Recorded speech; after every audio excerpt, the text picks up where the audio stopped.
All right, we're ready to begin chapter 20, Basics of Biblical Hebrew. And today we'll be studying the Qal Infinitive Construct. So we'll have a Hebrew insight, and then we'll go over the workbook. And there was an error that I need to bring to everybody's attention. The error is in the answer key to the workbook. And we'll go over the translations as well, and then we'll look into the Qal Infinitive Construct and vocabulary. So for the Hebrew insight, I want to take a look at a verse from Psalm 119, verse 11, very popular, famous verse, "Your word I have hidden in my heart that I might not sin against you." And specifically, we want to look at the word for hidden.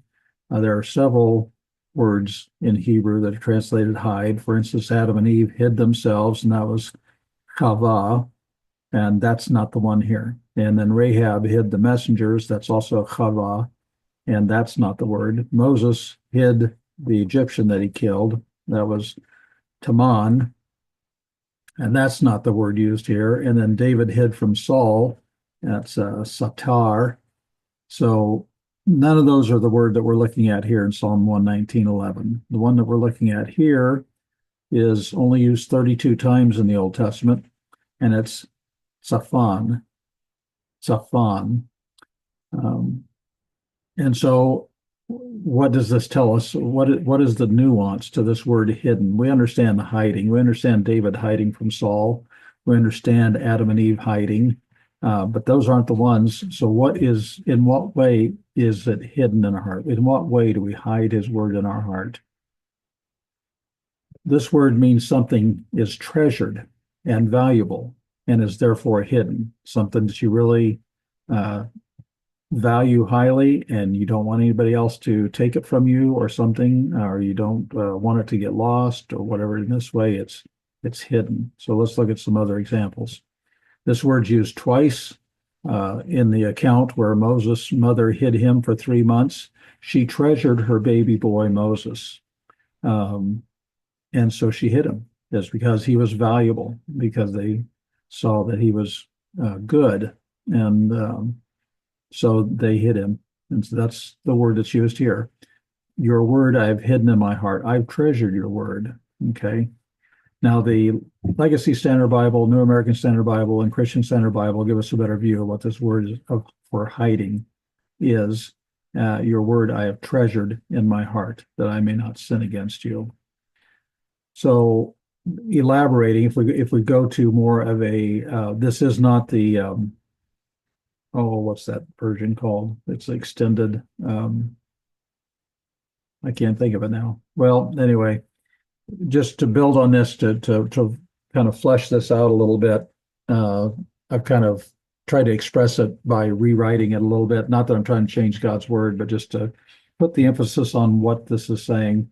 I have treasured your word, cherished your word in my heart. I've placed a high value on your word, so I've tucked it away in my heart where it is safe. And here's the key to avoiding sin. I've hidden your word have I hid in my heart, I've treasured in my heart, that I might not sin against you. So this is the key to avoiding sin. Treasure the word of God. Love God and his word. So I think that's and that's why we learn Hebrew, right? And so we can see that it's not just hiding it, we're hiding it because it's treasured, highly valuable to us. So I like that anyway. So now, are there any questions from the workbook on chapter 19? Chapter 19 being the pronominal suffixes on verbs. Pronominal suffixes on verbs.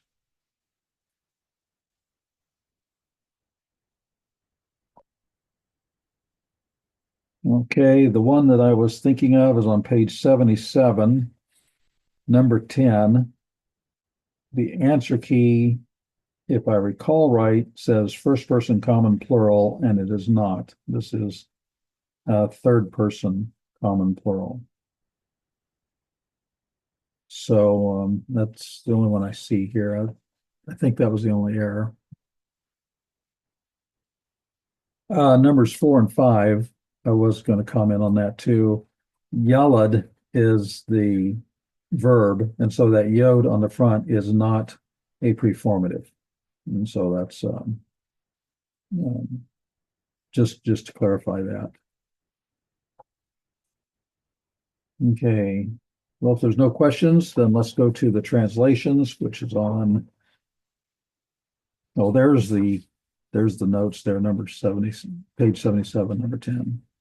Okay. All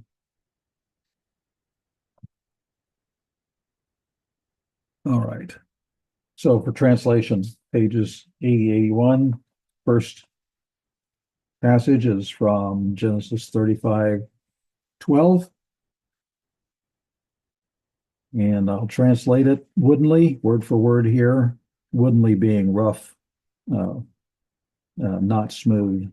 So, and the land which I gave to Abraham and to Isaac, to you I will give her, and to the seed of you after you I will give the land. Okay, and the word that we want to focus in on is the I will give her, et nana, et nana. With the aleph on the front, that is our preformative for first person common singular. And then we have the comments hey ending there. And so it's I will give, and then pronominal suffix her. I will give her. Number 2 from Deuteronomy 6:9. And you will write them on the doorposts of the house of you and on the gates of you. Now I said on the doorposts of the house of you, that kaf, that second person masculine singular pronominal suffix on the house. Since there's a pronominal suffix, that makes it definite. And so the whole construct chain, the doorposts of the house of you, the whole thing becomes definite. The word we want to look at, though, is the first word, ukatav tem. We have a vav consecutive here. We have katav, and this is a perfect. So this is a, instead of being past, you all wrote, it's going to be you will write. And so we have vav consecutive, and you will write that tav at the end,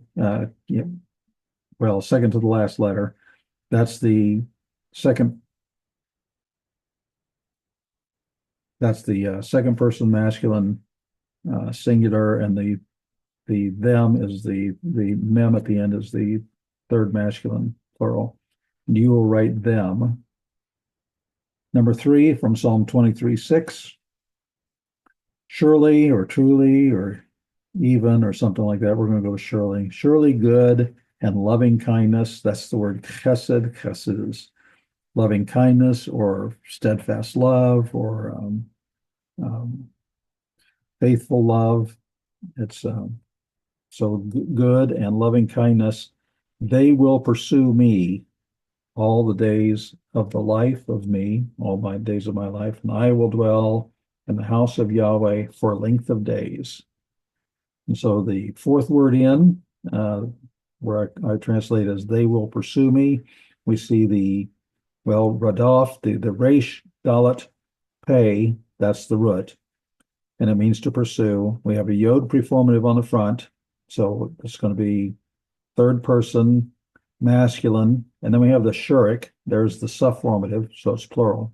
Third person masculine plural, they will pursue, and then the ni is me, the first person pronominal suffix. Number 4 from Psalm 38:22, or actually it's verse 21 in the English Bibles, English translations. Not you will forsake me, Yahweh, God of me, or my God. Not you will be far from me. The second word, we have not. The tav on the front is a preformative for an imperfect. Azav, the ayin, zayin, bait, is the root for forsake or leave. So not you will forsake, and then we have the first person singular, common singular pronominal suffix, you will forsake me, not you will forsake me. Number 5 from Psalm 22:2, which is actually verse 1 in English, says, my God, or God of me, but clean it up a little bit, saying, my God, for what? Or just actually why? But you can see the for, and which would be for, and you see ma, which would be what, but put together, lama means why. Why you left me. Okay, now we have azav again, same word that was in number 4. Notice there's no preformative. We have the ta subformative. So that's the second masculine singular. So not you left, or not you forsook me is a pronominal suffix on the end of the verb. Number 6 from Psalm 121:7, Yahweh, he will keep you from all evil. He will keep the soul of you. He'll keep your soul. Second word, we have a yod preformative. So this is an imperfect. And it's third masculine singular. There's no subformative. Shamar is the root. So we have he will keep, and then we have the off with the comets, he will keep you. So that's our pronominal suffix on the verb. Number 7 from Deuteronomy 34:10, and not he arose a prophet again in Israel as Moshe, who he knew him, Yahweh, faces to faces. Face is always plural, so we just say face to face. He knew him face to face. But the word that we want to look at is yada. That's actually here, it's yada'o in this passage. But the yada, the yod dalet ayin, it means to know. And so this is a perfect. That's the root. So that's third masculine singular. And then we have the third masculine singular pronominal suffix at the end of it. He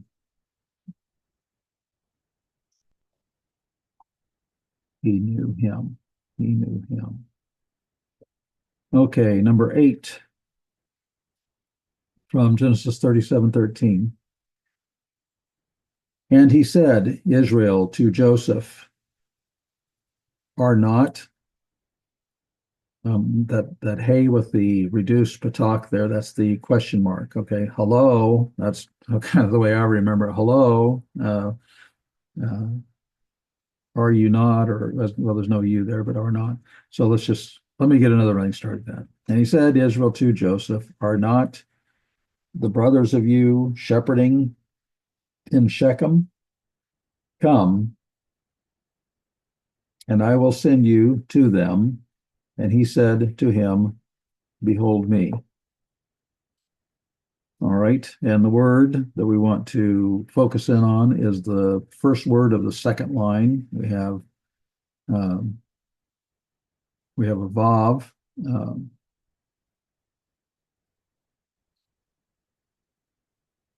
Okay, so I translate this, and I will send you.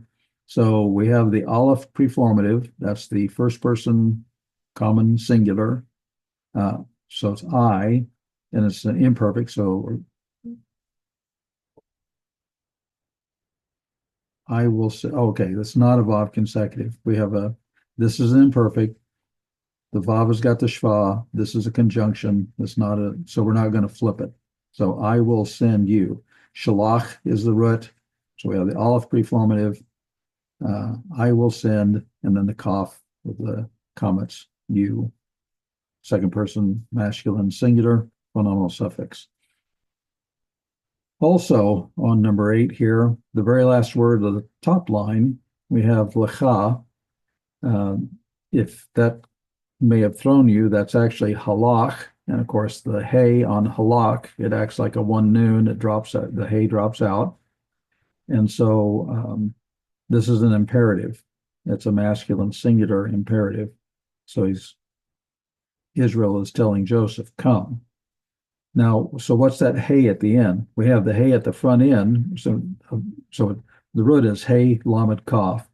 And all we have left is lamed, kaf. The hey on the front dropped off, which is not unusual. Halak does that. But then we have this hey on the end. So what's that all about? That's called a paragogic hey. And you only see that on imperatives.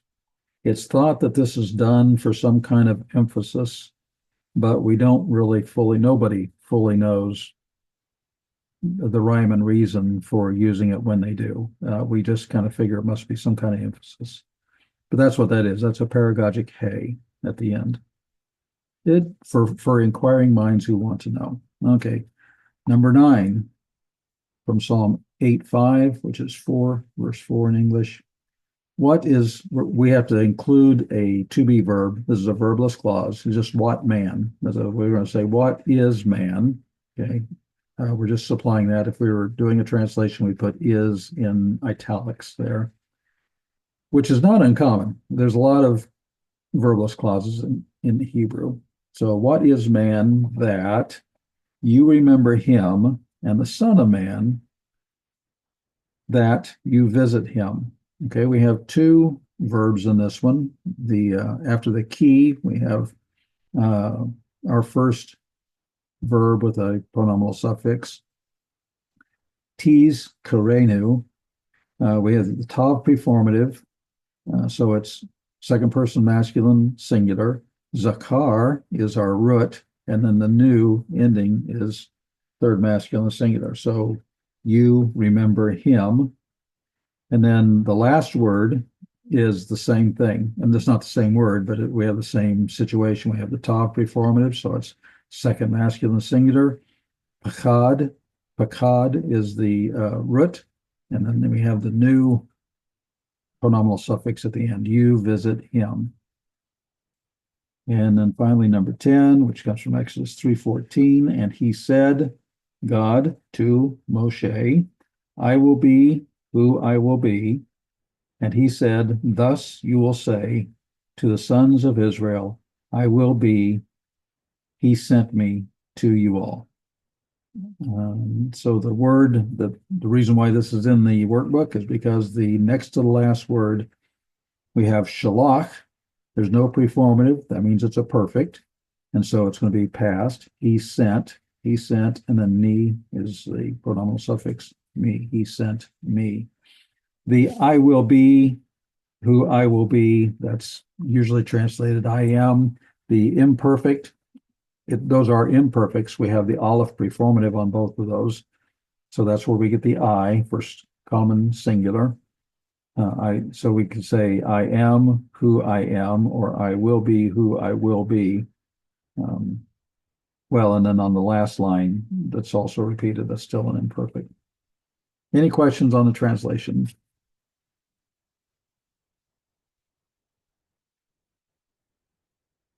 All right.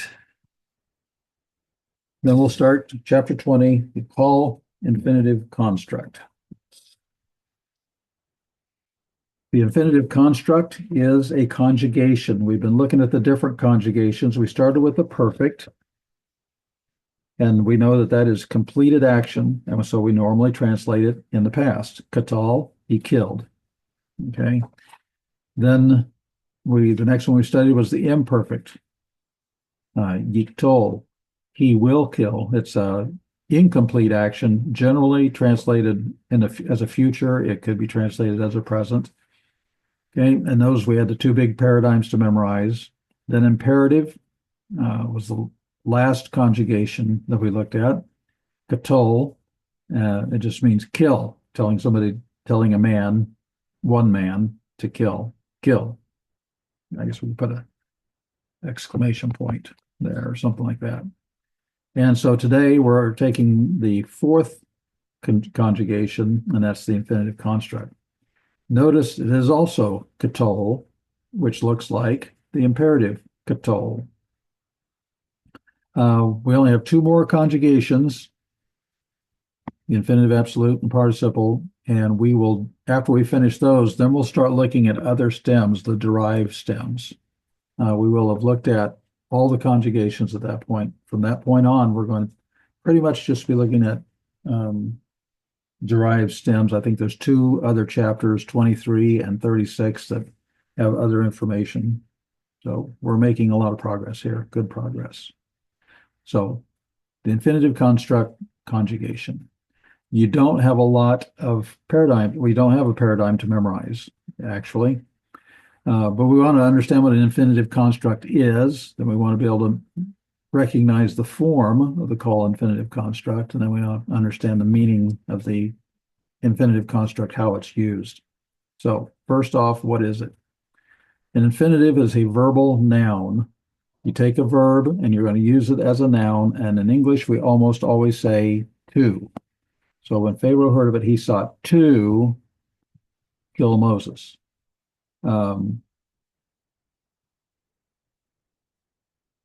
The word kill is a verb, but when we say to kill, we're turning it into a noun use. What was it he was seeking for? What was it Pharaoh sought? Money, whatever, slaves, whatever. He sought to kill. So the to kill gives us an infinitive, a verbal noun, and that's the thing that he was seeking, to kill Moses. To kill.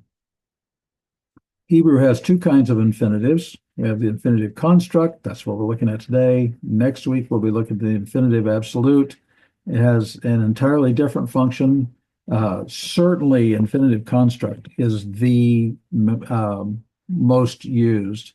The infinitive absolute is not used as much, but it's also very easy to see. But we'll look at that next week. So the infinitive construct is a verbal noun.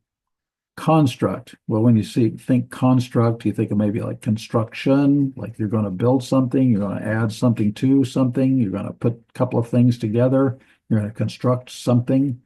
So construct, you can add to it. This is the infinitive that you can add something to. So the main form is katol, which is given in our book. It means to kill. Kot laka. Notice this is, the accent's going to be over here on the end. That means this is a closed, unaccented syllable. That means this is the O vowel, the comments there. So it's kot laka, to kill you. This is still to kill, pronominal suffix you, second masculine singular. Okay. Pronominal suffixes may be added to nouns, like we've seen sus, horse. Suscha is your horse. It can be added to prepositions like la, to, or for, and it could be for you, lacha. Object marker, which is normally not translated because it's just telling us what the definite direct object is, but we can add a pronominal suffix to it, and we have ot, cha, and it's just you. That means you being the direct object in the clause or sentence. It can be added to verbs, what we saw last week. We saw last week. So we have katal, he killed, but we can put katal cha, he killed you. And we can put them on infinitive constructs. Katal, to kill, and change it to otlacha, to kill you.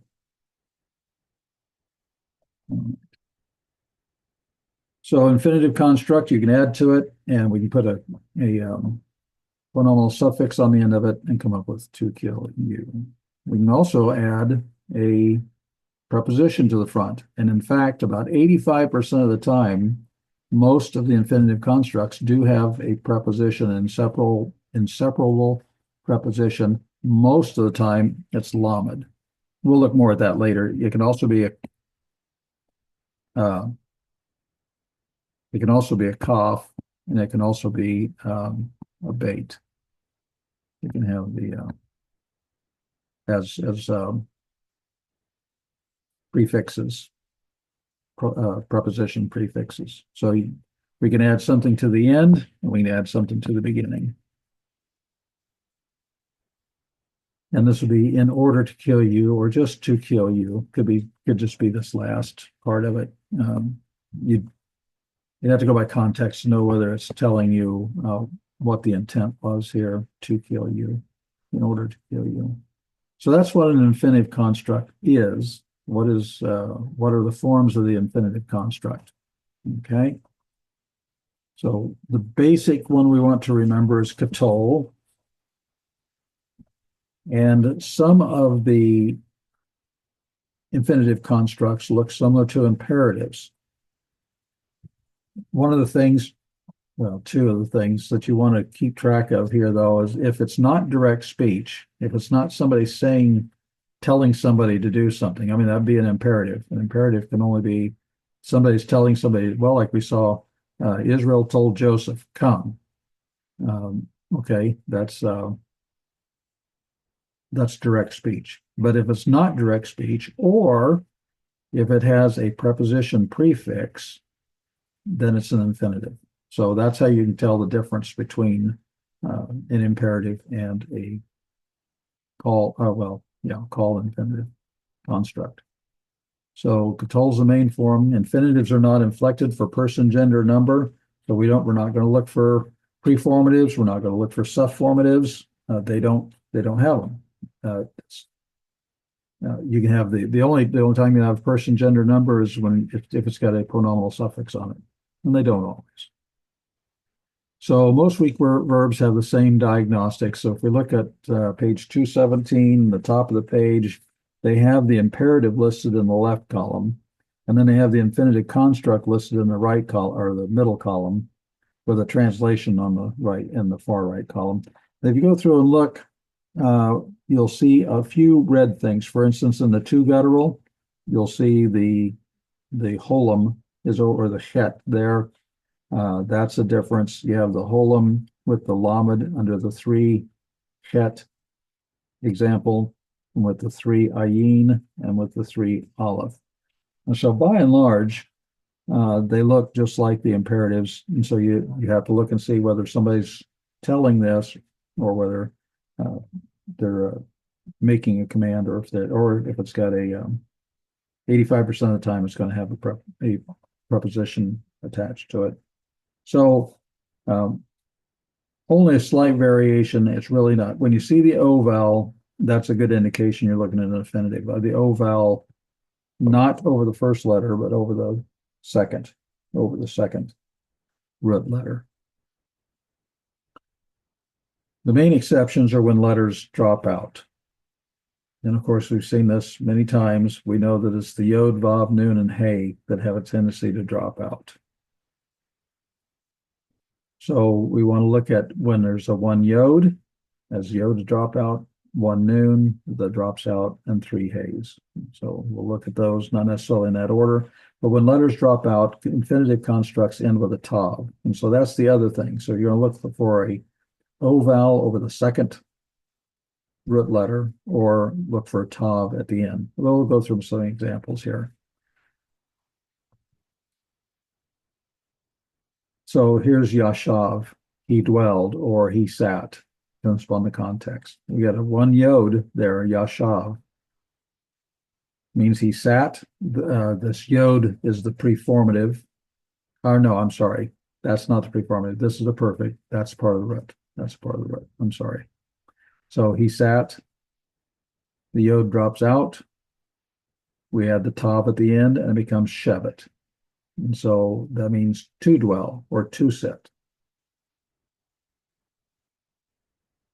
And that chart is on page 219. We have Shabbat for to dwell, reshet, to possess, da'at, to know,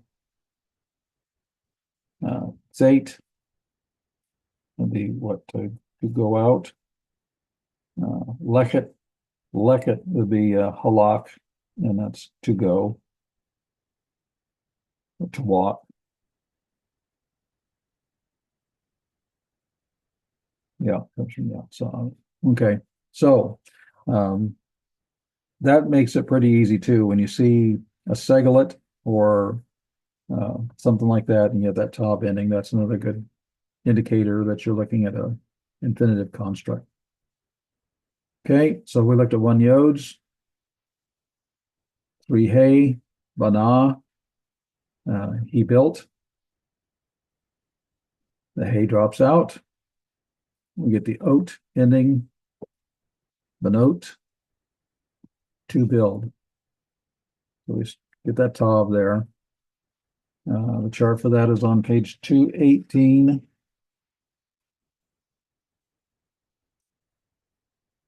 We have, building and weeping and going up and answering and doing. And all these are happening the same way as far as the form is concerned. Okay, biconsonantals.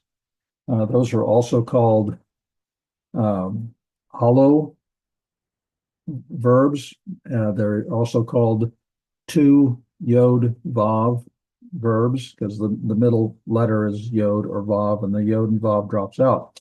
When you have a perfect, it drops out. But that's a thing of the perfect. So if you're looking at a perfect, cum, he arose. The vav drops out, and now you have he arose. Calm. He rose. But that's a perfect. We're not talking about perfects. I'm just comparing it. That this is the hollow verb example of a hollow verb or a root to vav yod word. So what does it do for an infinitive construct? Well, the middle letter is present in an infinitive construct. So cum, that's the infinitive construct. To arise or to rise. Okay, and that chart's on page 220, where we have shuv to return.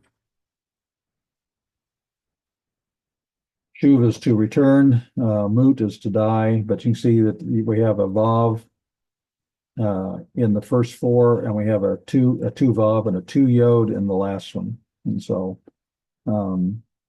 you can see that the middle letter in a biconsonantal does not drop out in an infinitive construct. Okay. Katol, that's our basic to kill form. We have the O sound there with that holum, katol. Now, when we add a pronominal suffix to the end of it, like cha, second masculine singular, the vowels are going to change a little bit, but we still keep an O vowel. This is a closed, unaccented syllable, so it's kot. That means this schwa is vocal, kot lecha, kot lecha. So the O vowel is always there.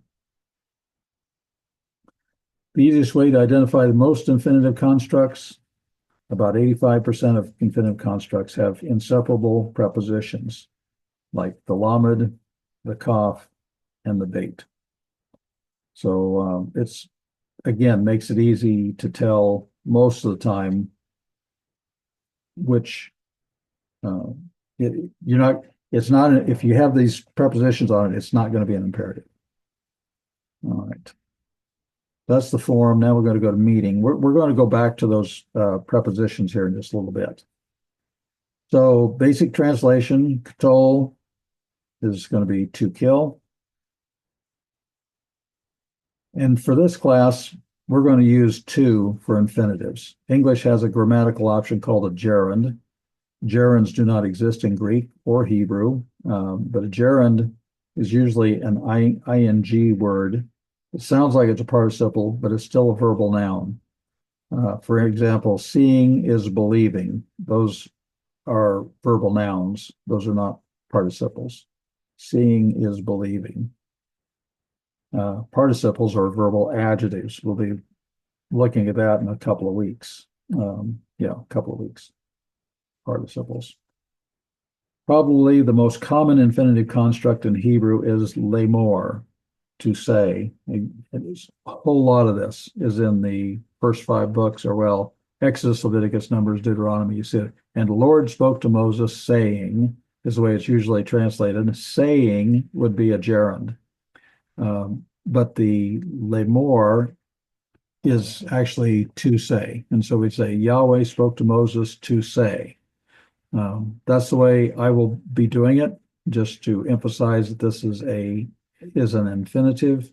If you were going to be writing a translation out for somebody else to read, you'd probably want to go ahead and say Yahweh spoke to Moses saying, because a gerund is smoother in English. But Greek and Hebrew do not have gerunds, so they use infinitives. So if they're going to say seeing is believing, they would say to see is to believe, because that is still a verbal noun. To see is to believe. And we can kind of get that. To see is to believe, seeing is believing. It makes sense. So the form changes a little bit. We still have an O vowel there.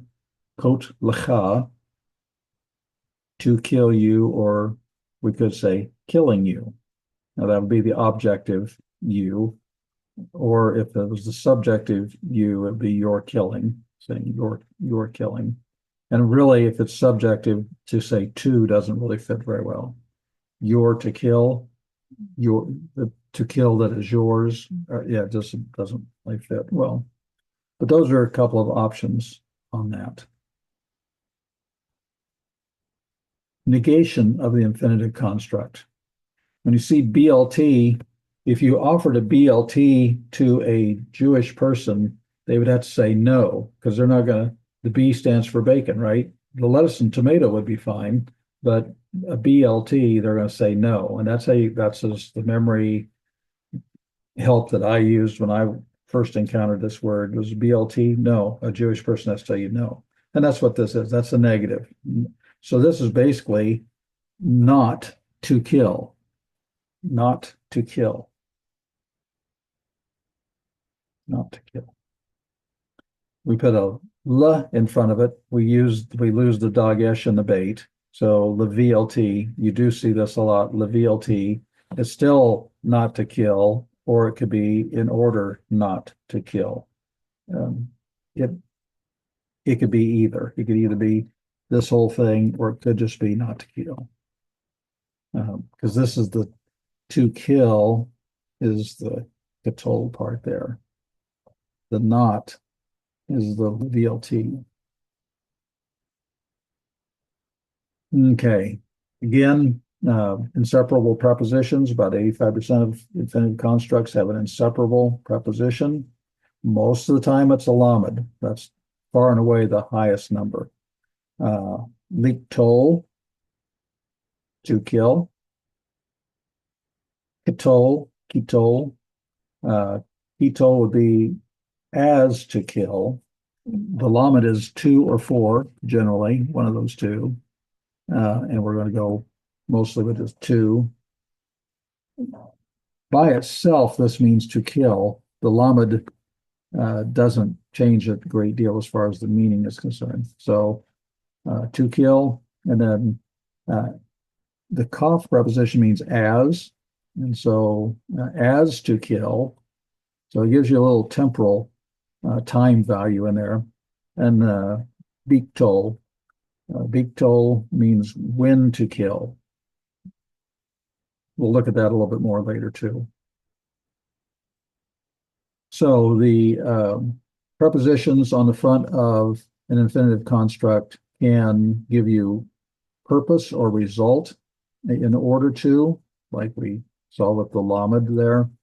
It can be inceptive to say you're about to, which this would be a context thing. You just have to go by context to know which one it is. It's also a lamed, just a verbal noun to, and you can either not have a preposition or it'll have a lamed. Many of them have, well, most of them have lameds. We have the complementary infinitive, which we have by here, but complementary infinitive, he was wanting. Wanting is a verb. He is wanting, but it doesn't make any sense to us. We have to have a complementary infinitive to know what he is wanting. He was wanting to buy a car. To buy.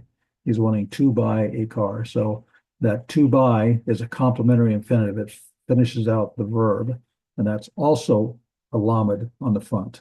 for that particular function of an infinitive. But when it's temporal, like when and while, as, it's going to be either a cough or a bait preposition. The purpose or result in order to is very common. Temporal, as, when, while. That's also pretty common, but it's also always going to have one of these two prepositions on the front, as, and so that'd be like going at the same time. Or it could be, if it's looking at something maybe more future, it'd be when to kill. So something like that. Those are all the most 1 and 5 there are the most common. All right, now we come back to we have the leak toll, keep toll, and beat toll. So this would be in order to kill or just to kill, maybe all that you put there. As to kill, when to kill. And a lot of times they'll say if like if David was giving instructions to somebody to execute somebody, or so when to kill you, and so you'd have the cough here, when to kill you. So when you kill, it's something. When you kill, then there's probably some other instruction to go with it. So it has this temporal. Both of these have a temporal aspect, a time aspect.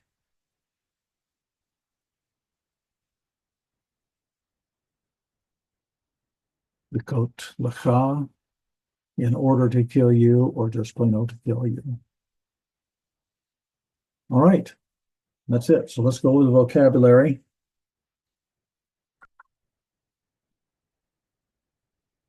It'd be nice if we had a root word that we could use, but grammars always use katal to kill, and so that's why we get expressions like drilling by killing.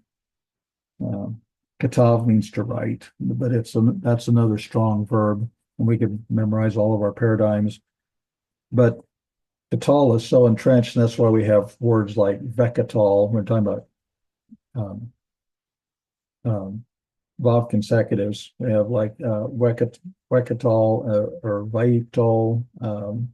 It's because katal is just deeply entrenched for generations, for hundreds of years, of being the default noun for memorizing paradigms. All right, page 226, 2014, tamei. You might recognize that word as being unclean, but this is a verb, and so it's to become unclean or to be defiled. Naga is to touch.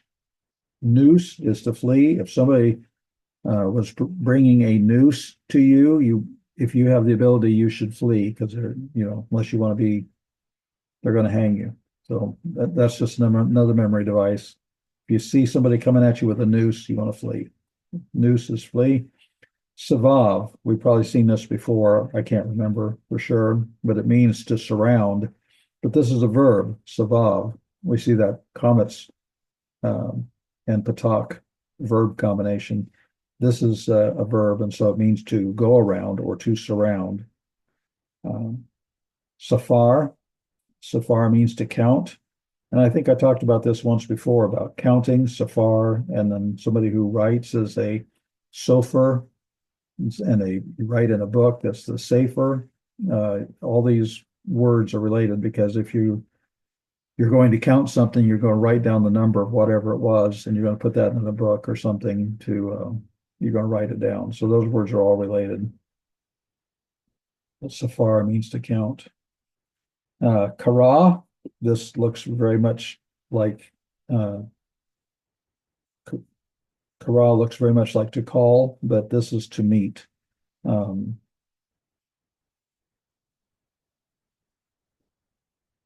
There's another one. Kara, there's another meaning. Oh, read. Read is another meaning. When you see kara, you might see kara as to call, or to read, or to meet. You have to pretty much go by context. Samach Samach is rejoice, be glad, be happy. Shavar, shavar means to break.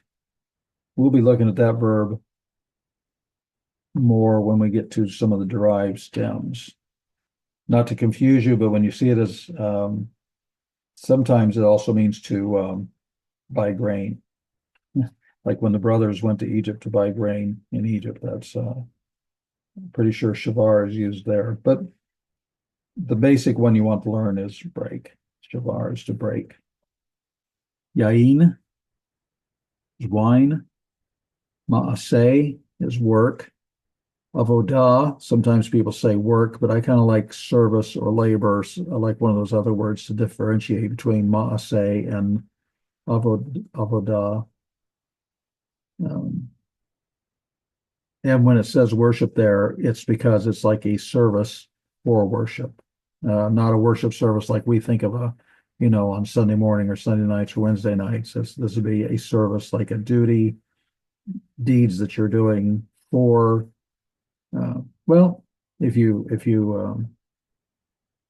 volunteered to help clean the church, that would be a service, and it's given in worship to God to prepare a place for the people to come in and worship. So anyway, that's the kind of word that is. Adah is a congregation.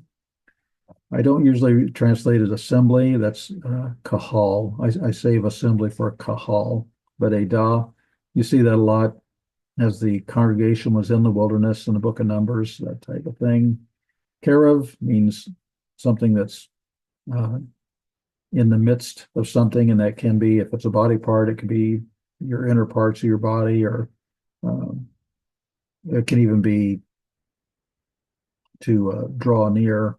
Well, that'd be more of a verb. And we're looking at nouns here.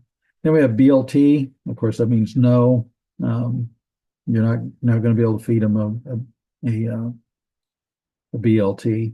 So, and it can also have the lamed preposition on it, LVLT. When you get the lamed preposition, well, he's got that out to the side there. When you get the lamed preposition, the dagesh from the bait disappears. And yakdav means together. Any questions?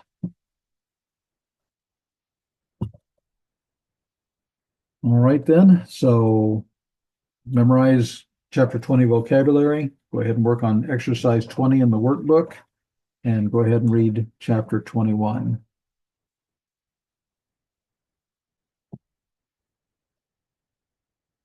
Any questions? All right, then we are done.